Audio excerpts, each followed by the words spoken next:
I have spent over 5 years exploring the beautiful beaches of southern Florida. There is still so much I want to experience up here on terra firma, but I thought, how incredible would it be to take that curiosity and literally dive into our oceans so I could see and experience even more of what Florida has to offer. Well, in my humble opinion, learning to scuba dive was one of the best decisions I've ever made. And today I'm going to share one of the most incredible experiences I've had as an adult. For anyone that is new here, I'm a brand new diver, and after my first dive in the ocean, it was obvious to me I needed more training. I was particularly concerned about my buoyancy, which allows me to control how far away from the ocean bottom I am at any time, and not harming or crashing into sensitive materials or animals is goal number one for me. So when I'm diving, I can get really close to what I'm looking to film, but I don't actually harm anything. So today's dive is double checking the weight I'm carrying. For anyone who cares, I've opted for the 5 mil suit and confirming that I can indeed get neutrally buoyant and control where I am in the water. I understand this is going to be a process and I need time and multiple dives to really hone my diving skills. But if today is any indication what other dives are going to be like, I am officially addicted and will be doing as much diving as I possibly can. So, if you're ready to see what is under the sea, let's do some diving.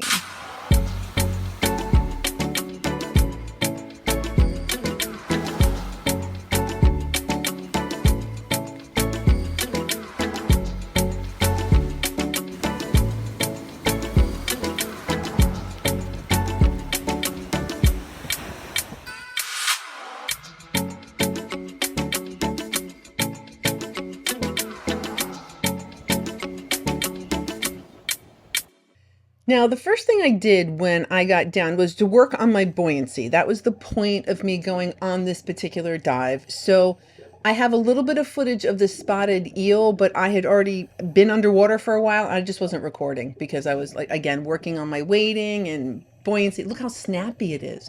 So this is a spotted eel. I guess eels or something I'm going to be able to add to my repertoire of things that I know about. This is not a moray eel. We're going to see that in a little bit. But this is a spotted eel. How cool is that? Now, I would actually really, really like to see a ribbon eel. I'll have to do my research and see if that's even possible here in Florida. But it was really interesting to at least see a critter. So I was pretty happy about that. Now, from how big is it? If I had to say, I'm going to say that that was probably about, I don't know, 5 feet long, maybe 4 feet. So it wasn't, it wasn't humongous, but it was still very exciting. So I was really happy. I didn't record a lot on this first dive, again, because I was actually like working and like doing some other stuff. Oh, it's so cool. A little fish. So the good news is that I did manage to kind of figure out my whole wading and diving thing. So by the time I did this dive, I was much better. Now, can you see the turtle dead ahead?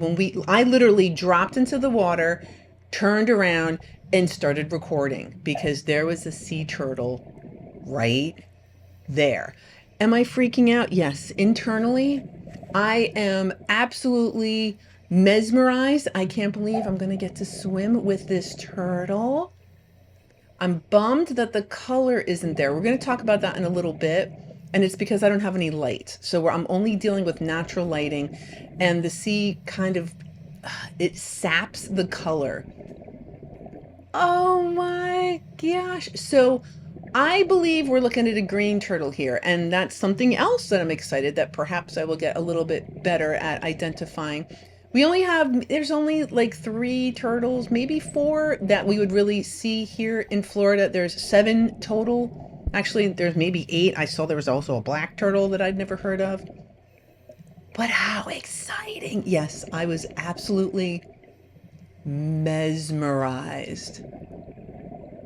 And the thing is not careful at all. The sea turtle's crashing into coral and all sorts of things.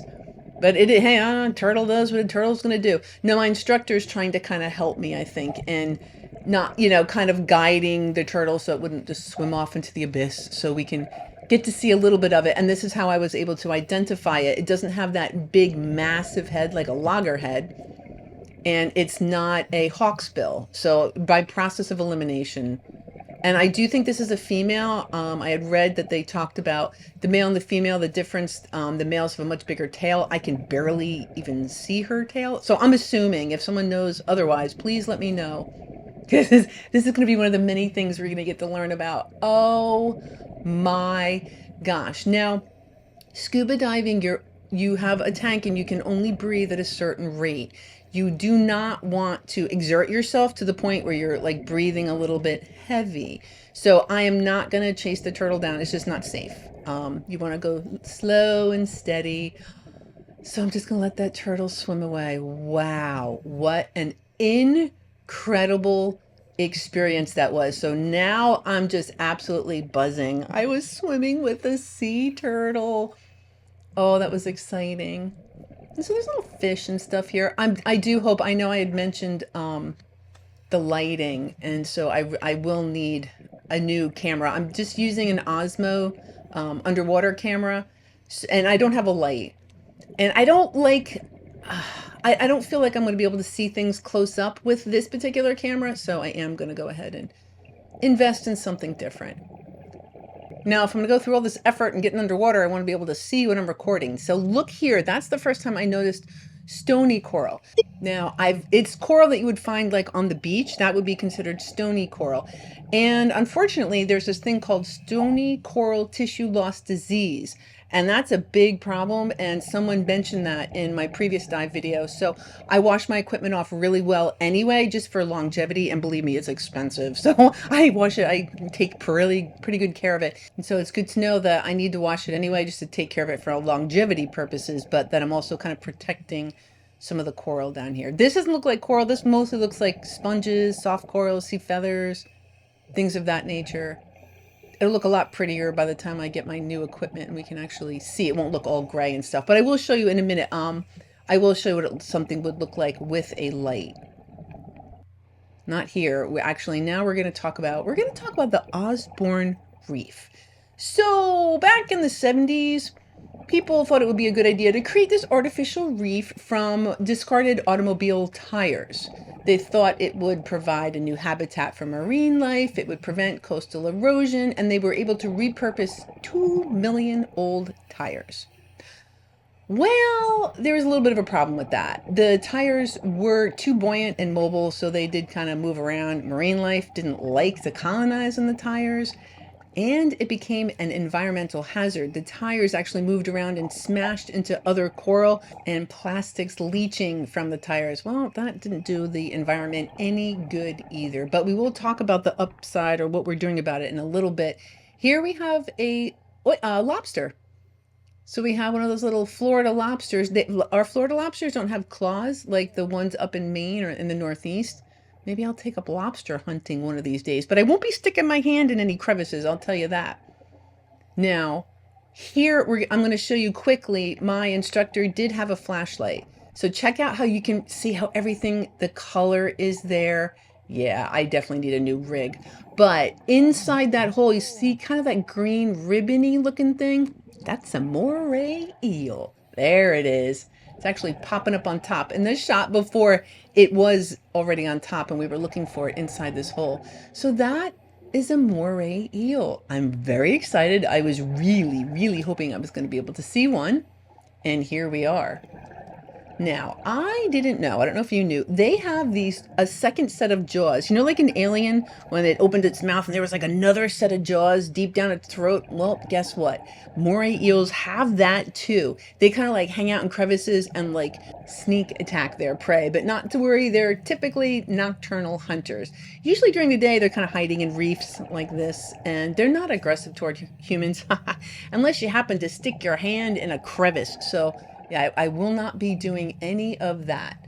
Yeah, as far as critters under the sea, I'm going to be following a strict look but don't touch kind of policy. Now, when they open their mouths like that, it looks like they're kind of snarling. It's kind of scary. It's not. They're just breathing, kind of like some of the other sea creatures, maybe nurse sharks. They do that kind of opening their mouth and they're just pumping water over their gills. Oh, isn't that cool? So some of the common species of moray eels in Florida are the green moray, which I believe we're looking at right here, the spotted moray, and a chain moray. Hopefully, I'm going to get to see all of them. Now, what's kind of interesting, and I didn't know this, that moray eels are covered with like a mucus, and that protects them from parasites and any other kind of things that might be hitting into. I'm looking for my dive partner at this point. I said, okay, I've been hanging out with the eel. Oh, look, a fish. No, that's probably what I was doing, and looking for my dive partner. Okay, excellent, he's there. So just safety first. So I will also mention I've been like floating over this eel. So my buoyancy is A-okay. Got my weight figured out. I can go exactly where I want to go. So I was very happy as far as filming this creature. I do wish I had a better camera, but that's okay. We'll get one. We'll get there. Oh, I was saying the mucus. So the mucus is actually yellow and this moray is actually blue. So between the two, it kind of looks green. And if I had to say, I'm going to say this one is maybe 6 feet long. I mean, it was big. A big, old, beautiful moray eel. I was so excited. And as I'm watching it kind of swim away, when you're looking for things, there's a certain texture, certain shape that just kind of gets like, what's the word? Just like burned into your mind. And for whatever reason, a Queen Conch is one of those things that's kind of like burned into my mind, even though I've never actually found one. But look, there's one right there. Now it does, I mean, clearly it's not alive. It is jammed in between these other, I don't know what, rocks, old coral, I don't know what it is, but that, my friends, is a Queen Conch, my very first one. It is rough. I realized that, and I was gonna keep it, but I'll tell you why I didn't in a second. So it is empty. Like I said, it is rough. I still do want to keep it, but see that yellow stuff right there? That looks to me like it's living coral, so I don't know what it is. And if it's living and it's on the shell stays. That's just a policy that I have, so I'm not going to take it. Just as if it was like a live barnacle or a slipper snail or there was anything else living going on the seashell, I will not remove it. So I'm going to leave that shell pretty much where I found it and keep looking. I mean, it's still exciting that I saw one and found one, and that means that there's others here. So that was still a win as far as I'm concerned. I got to see that moray eel. I got to at least see that Queen Conch, so I thought that that was pretty cool. And diving will also probably give me opportunities to identify fish like this yellow-tailed snapper. Yep. Now, I told you there'd be some positive talk about those tires. So, starting in the 2000s, Florida partnered with the U.S. military and the environmental groups to remove the tires. And so, at this point, hundreds of thousands of tires have been removed, but they're estimating about 500,000 still remain. But they will continue to try to clean this up. I mean, we're actually planting coral. I'm hoping to volunteer to help plant coral at some point, but I'm going to cool my jets. There's still a lot of learning I need to do. Lots of stuff. I want to travel. I want to do it all, but safety first. And like I said, I want to do things the right way and figure out how to not crash into things. Those big barrel looking things, those are barrel sponges, and they're actually living animals. They're not plants. It's the largest species of sponges in the world. They're shaped like big, as we can see, big, large barrels or vases, and they can grow up to 5 feet tall. And apparently they are nicknamed the redwoods of the reef. Cool. I can't wait to see what color they are once we actually get some light down here. So I am just in awe of how amazing this whole diving thing was. Again, with the turtle, the eels. I am so excited. The Queen Conch, even though I didn't get to keep it. Oh, look at that sea fan. Beautiful. Oh, there's a cowfish. So I want to follow it, but I don't want to exert myself. And I also want to keep an eye on my dive buddy. Oh, it was amazing. It was such an amazing trip. And next time, hopefully, I'll have a little more footage because I'll be diving and looking for things and not necessarily practicing a particular skill. Is that more stony coral? Maybe? Wow, look at the size of that sea fan.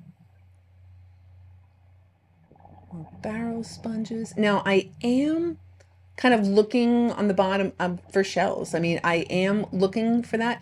In my previous video, I did pick up a couple of live snails, and I'm not going to do that anymore. If I see something and it's living, I'm just going to leave it alone. We're just going to admire it from afar. However, the empty shells, yeah, I am going to want that. So this shell weighed a couple of pounds, so it kind of has me off kilter at this point because I have my weighting so good. So I had a little bit of help from my dive instructor. He didn't think I was going to be allowed to take it. I did bring it to the surface. I asked the boat if I could take this empty queen, and they said, yes, that is fine. So in addition to the turtle and the eels and the Queen Conch I got to see, there's a Queen Conch I got to keep. So now, if you think before I was having a great time, now I got myself a souvenir. So I am beyond excited. I am so grateful that I know what a Queen Conch looks like, or an empty one anyway. And yes, if I see one in the future, like I said, if I see one and I think it's alive, I'm not going to touch it. I'm only going to be touching things that I believe are empty and possibly keepable. So I definitely have a little bit of work on that shell to clean up. But wow, I just had the most incredible experience. That for me was literally the coolest thing I have done as an adult. It really was. I had all these fears and I kind of just pushed through them, and I took another class, trying to learn myself experience, but that's just going to come with actual experience. So here she is. Isn't she pretty? And it's almost whole. I mean, for all intent and purposes, it's got a couple of chips. Yeah, it's a little pitted. And it is absolutely definitely going to need some work. And I guess I will be learning how to clean shells like this as well. So obviously the first step is to soak it in bleach. And talk about pink. I didn't realize how pink. I've never had one. So I'm beside myself. I know it has a little chip and I still have some work to do here.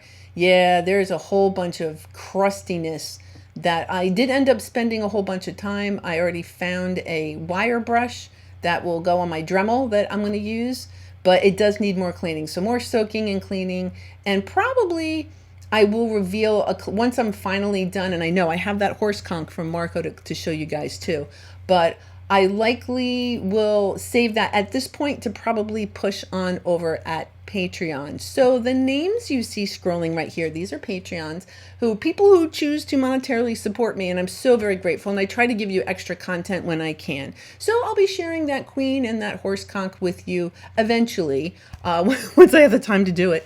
But I just wanted to thank you so much, because I say thank you every week, and I do mean it. Everyone who watches, I really appreciate you. But Patreons, I could not do this without you. So thank you for coming on this journey and allowing me to do these incredible things. Now, next week, we're going to an island. We're going to go to Kais. We haven't been there in a little while. We're going to do that whole Kais Dickmans thing. Got a good feeling about it. So until then, I hope you have yourself a great week, and I'll see you again next Sunday.